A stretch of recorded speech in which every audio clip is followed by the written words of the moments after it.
Hi there, I'm Jim. I'm Jen. Let's talk teaching.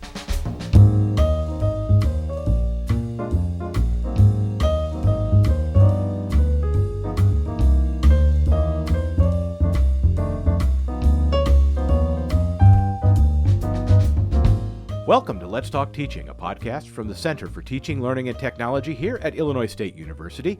I'm Jim G., and joining us again, our director, Dr. Jennifer Friberg. Hi, Jen. Hey, Jim. How are you? I'm good.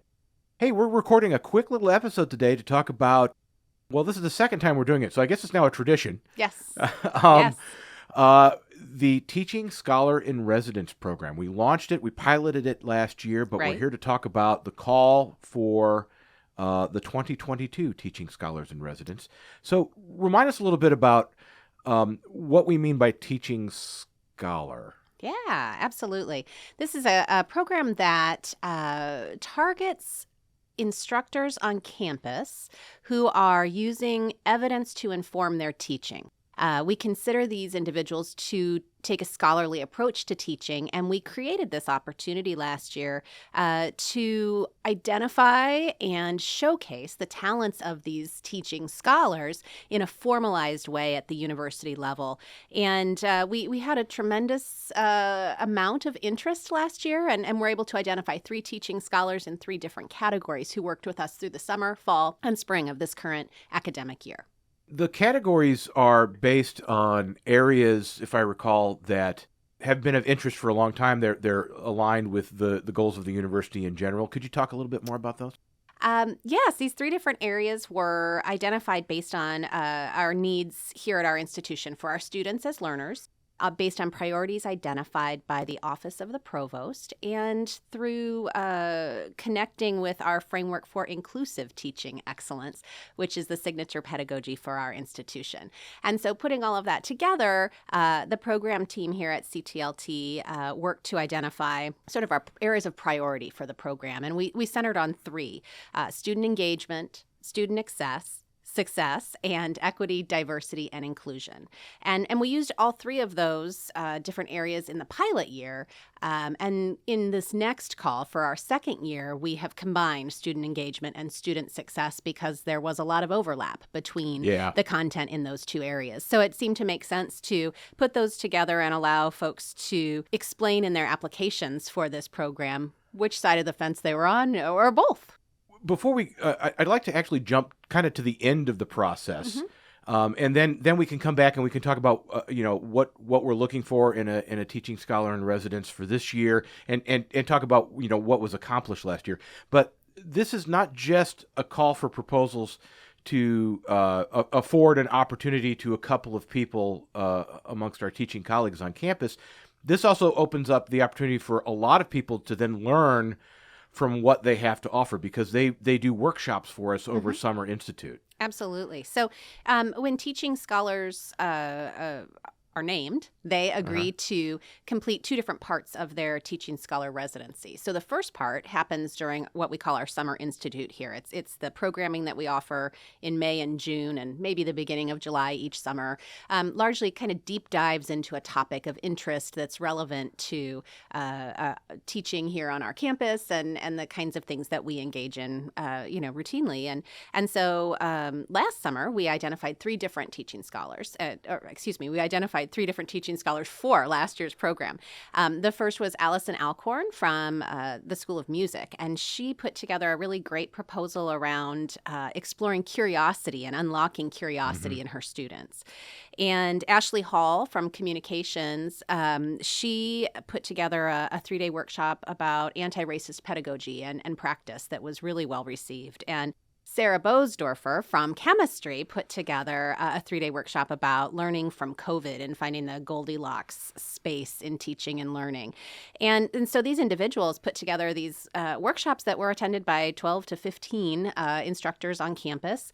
And they spent 3 days together exploring the topics and creating artifacts that could be used in their classes in the fall and spring of this year.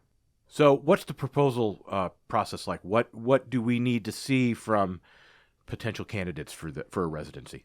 The proposal asks that applicants explain what their topic of interest is and how it connects to institutional priorities and the framework for inclusive teaching excellence. We ask that they explain how they might structure a 3-day workshop during our Summer Institute. And we asked them about the second part of their residency, which I referenced a few minutes ago, but didn't go into detail about. And so the second part of the residency is some kind of project that's done by our teaching scholars that extends and expands their interest and knowledge in their topic area.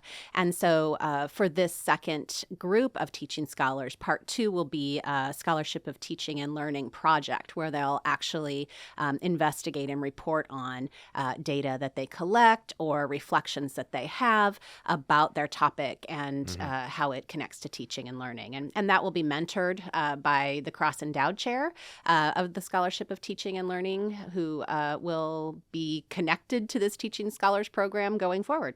And we should mention, currently that's you.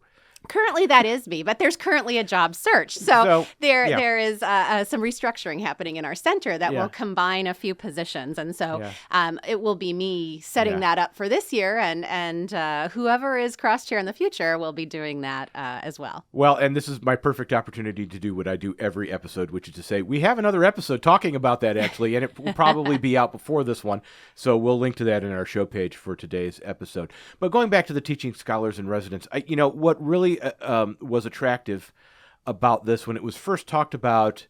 I think we talked about it for a little while before we actually put it into practice. And of course, pandemic and all of that too was a challenge. But the idea that it's really a great way to bring in perspectives other than those who just work here and do workshops at CTLT, but also to provide a sense of depth in the professional development that's offered. Can you talk about the importance of that? Sure. We know that folks can come to workshops about teaching and learning, and they can leave with good intentions. Maybe they come to an hour session or a 2-hour session, and that's great. They learn about something new that's important and relevant, but a lot of times those intentions don't translate to practice. And so what we've started doing here in the center is sort of pivoting, although that's not my favorite word, but pivoting towards a structure where most of our professional development, particularly in the summer, are what we refer to as deeper dives into a topic. So it's learning about the topic, thinking about how to apply it, and then creating a pathway towards that application. So intentions can be realized and can lead to teaching behavior change or learning changes in our students, changes in course design, all of that and more.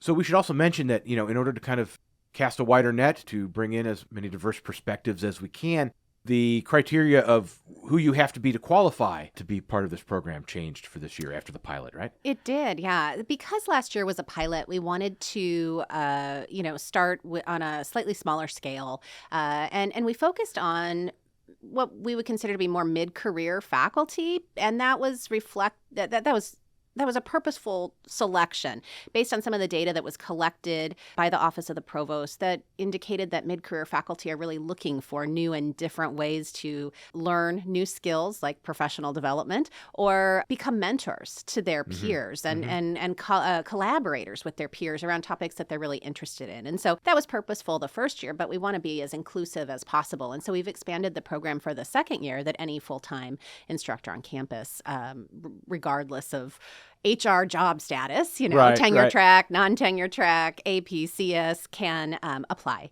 and be a part of the applicant group and be considered for the residency.